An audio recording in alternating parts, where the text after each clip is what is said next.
बेंगलुरु में पानी न होने से हाहाकार मचा। होली क्या खेले लोग, मुंह धोने तक को पानी नहीं बचा। कैसे बेंगलुरु में पानी का संकट इतना गहरा गया, कर्मचारियों ने ऑफिस जाने से भी इनकार किया। टेक कैपिटल बेंगलुरु में पानी नहीं होने से मची है तबाही।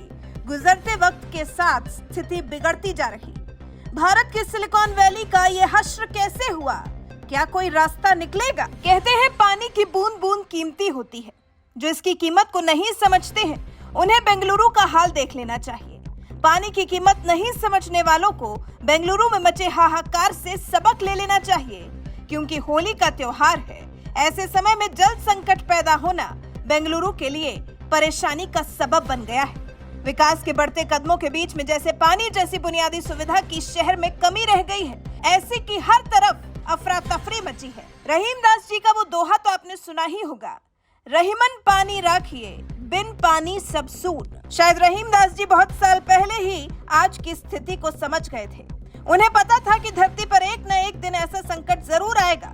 तभी तो उन्होंने उसी वक्त अपने दोहे से एहसास करा दिया था कि पानी के बिना सब कुछ सूना है। इसके बिना लोगों की जिंदगी के कोई मायने नहीं रह जाते।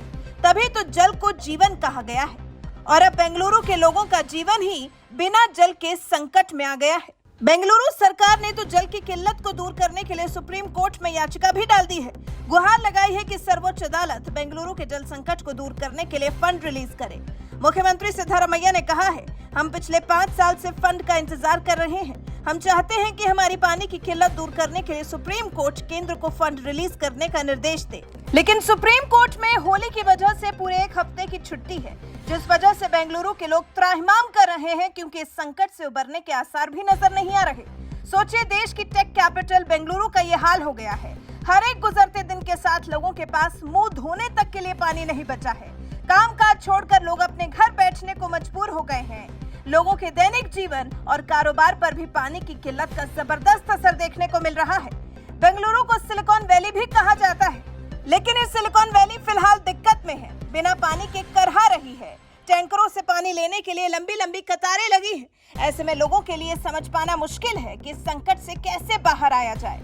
क्या डॉक्टर कृष्णा भास्कर के मॉडल की मदद ली जाए? जी, डॉक्टर कृष्णा भास्कर वो आईएएस अधिकारी जिन्होंने एक ऐसा मॉडल स्थापित किया है कि पानी के स्रोतों को पुनर्जीवित कर दिया है।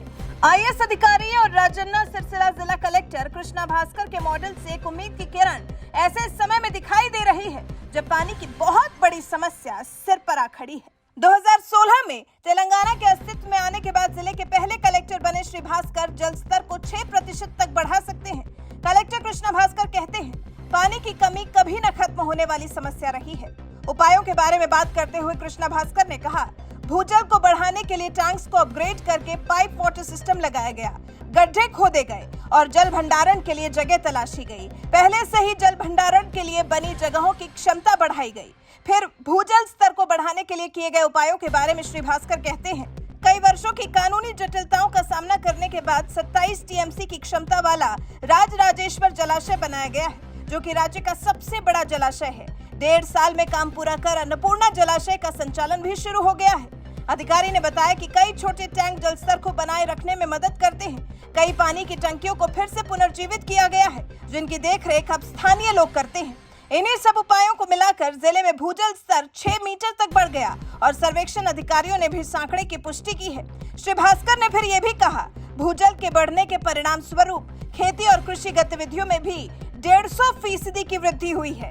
और अगर ऐसी कोई तकनीक बेंगलुरु में जल संकट से जूझ रहे लोगों के लिए भी अपनाई जाए, आईएएस अधिकारी कृष्णा भास्कर को भी बेंगलुरु में जल संकट से उबारने में लगाया जाए, तो संभव है कि बेंगलुरु के हालात जल्द बदल जाएं। होली के त्योहार पर बेंगलुरु के लोग भी खुशी मना पाएं, त्योहार ना भी मना पाएं, कम से कम पानी की किल्लत की वजह से रुकी हुई अपनी रोजमर्रा की जिंदगी तो ठीक से गुजार पाएं।